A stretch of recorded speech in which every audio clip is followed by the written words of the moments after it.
Alors aujourd'hui, on vous montre comment on passe de ça à ça.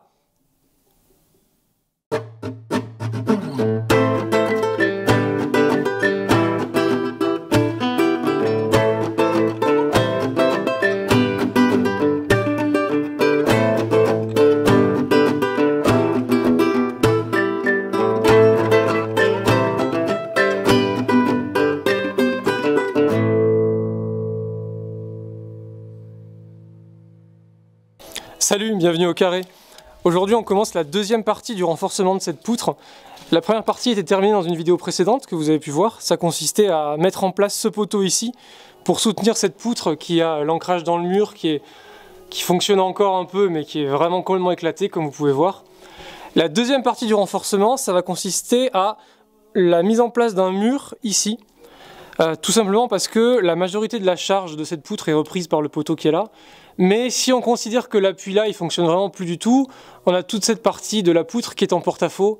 Ça devrait pouvoir tenir, mais nous, ça nous rassure de monter un mur en dessous pour vraiment venir soutenir la charge. Alors le mur va pas porter beaucoup, hein, mais bon. Et puis c'est aussi plus esthétique puisqu'on a le poteau qui est pas collé à ce mur là. C'est un peu bizarre, donc voilà, on préférait fermer à cet endroit-là. Et comme on trouvait ça pas très joli de vraiment venir fermer, parce qu'entre la poutre et le mur il y a 1 mètre, ça nous paraissait un peu bizarre de venir tout fermer, tout bloquer, ça nous paraissait un peu violent. Donc dans le mur en pierre qu'on va monter, on va mettre une petite ouverture et on va essayer de faire une ouverture en voûte. Voilà, on verra bien comment ça se passe. Nous on a un peu déjà commencé la maçonnerie en pierre, mais ça fait vraiment pas longtemps qu'on fait ça, donc on va voir comment ça se passe. La voûte on verra aussi. Voilà, honnêtement je sais pas du tout ce que ça va donner, mais vous allez pouvoir suivre ça avec nous. Allez, c'est parti.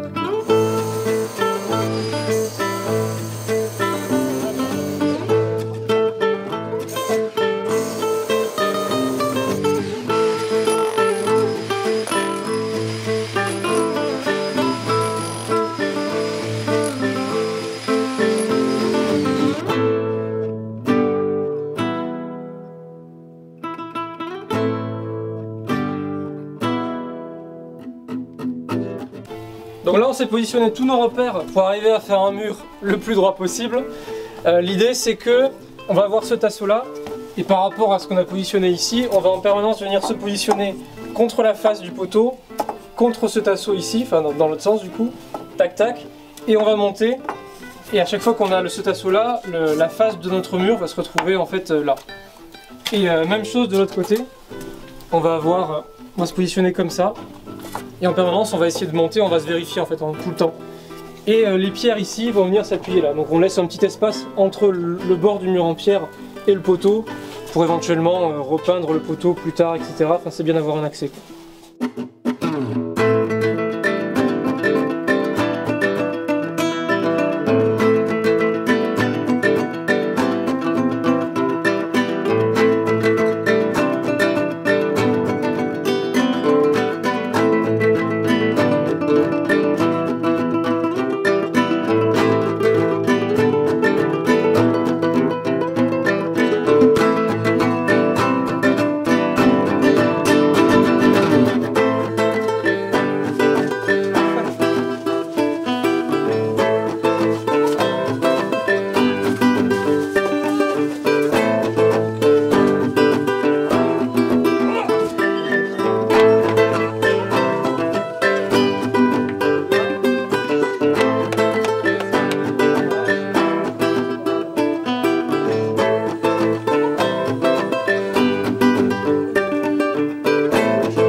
Quand on est arrivé au moment où on avait fini le bas du mur et qu'il fallait commencer à s'attaquer à l'ouverture, on a commencé à avoir des doutes.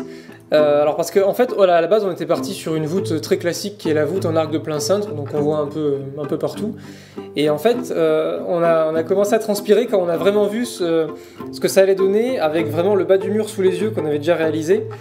Et quand on voyait ce qu'on avait prévu sur la 3D, on se disait en fait que les deux parties de l'ouverture, donc les deux jambages à droite et à gauche, étaient quand même assez petits.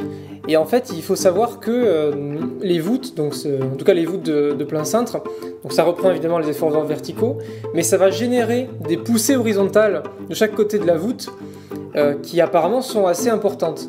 Alors d'un côté, donc du côté gauche, ça pose pas de souci parce que là, ça vient taper dans le mur de la maison. Par contre, à droite, le jambage de l'ouverture ne touche pas le poteau, donc on se retrouve juste avec une sorte de poteau en pierre, donc du jambage en pierre qui fait 40 cm sur 40 cm, qui doit tenir des efforts horizontaux. Quand on a vraiment vu sur place ce que donnait un truc de 40 cm de large, on se demandait si ça allait tenir, quoi. Donc ça nous plaisait pas du tout, on a retourné le problème dans tous les sens.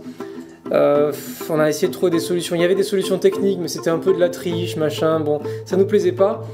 Au bout d'un moment on a vraiment tout laissé tomber et on a changé d'idée, on est parti sur une voûte, ça s'appelle une voûte à encorbellement, qui génère beaucoup moins de poussée horizontale de chaque côté de la voûte, donc qui est parfois qualifiée de fausse voûte, puisque vous voyez que sur chaque niveau les pierres elles sont posées à plat, ça fait pas vraiment, ça fait pas du tout un cercle en fait, ni un arc brisé. Donc mais c'est quand même un type de voûte qui est d'ailleurs beaucoup plus ancien que les voûtes plus classiques et qui est en fait finalement plus simple à réaliser. Donc bon, on a été forcé de changer de solution, mais au final on arrive sur une solution qui est plus simple à réaliser et qui, comme vous allez le voir après, rend en fait très bien. Donc bon, on a été obligé de faire ça, mais c'était peut-être pour le mieux.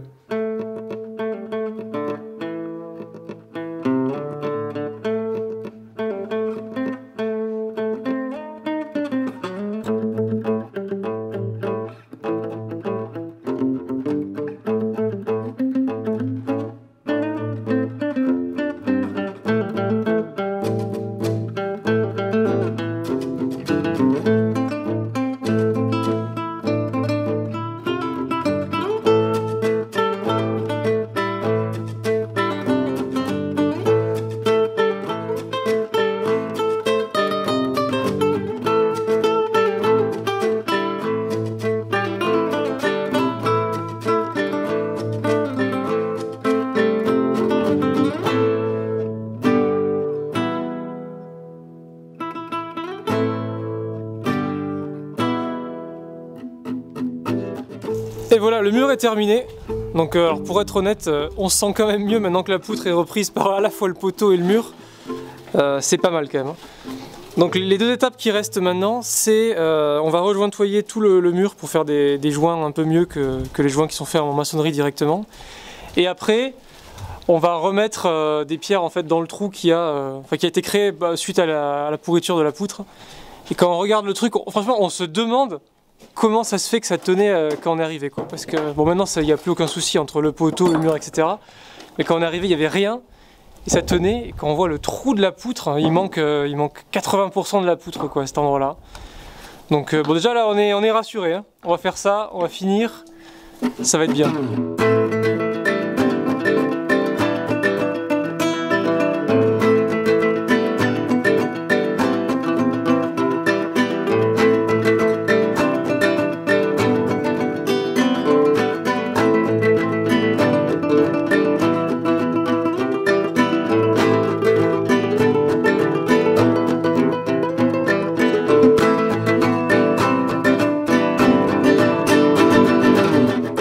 C'est la fin de cette partie-là du chantier. Donc là, on a vraiment terminé tout le renforcement structurel de cette poutre. Donc on vous avoue qu'on dort mieux quand même. Depuis qu'on a mis en place le poteau plus le mur, on a rebouché le trou, on a remis des pierres partout au mortier là-dedans. Là, il n'y a plus du tout de raison que ça bouge. Ça va vraiment, c'est vraiment solide, quoi. Et on est assez content du résultat au niveau esthétique. Au final, on est parti d'un gros problème structurel de la maison et on s'en sort avec un rendu qui est vraiment cool. On est assez fan du style de l'ouverture, ça fait c'est assez brut, mais ça met bien en valeur le poteau, c'est cool. Et donc, en gros, l'idée c'est que l'espace qui sera derrière cette partie-là, donc toute cette tôle qu'il y a au-dessus, là, ça va dégager évidemment. L'espace qu'il y a derrière, on va sûrement, alors c'est pas sûr, mais on va sûrement en faire une sorte de cuisine d'été. Donc on va ouvrir tout cet espace avec le mur en briques, il va aussi bouger celui-là. Et donc en fait voilà, ce sera l'idée d'avoir une cuisine un peu extérieure qui nous permet de manger ou boire des coups sans rentrer à l'intérieur carrément du bâtiment. Et donc l'ouverture qui est ici, par rapport à la cuisine été, ça pourra servir certainement de deux passe-plats, faire passer des plats entre l'intérieur de la cuisine et la cour. Donc ça devrait être assez sympa. Ah, splendide.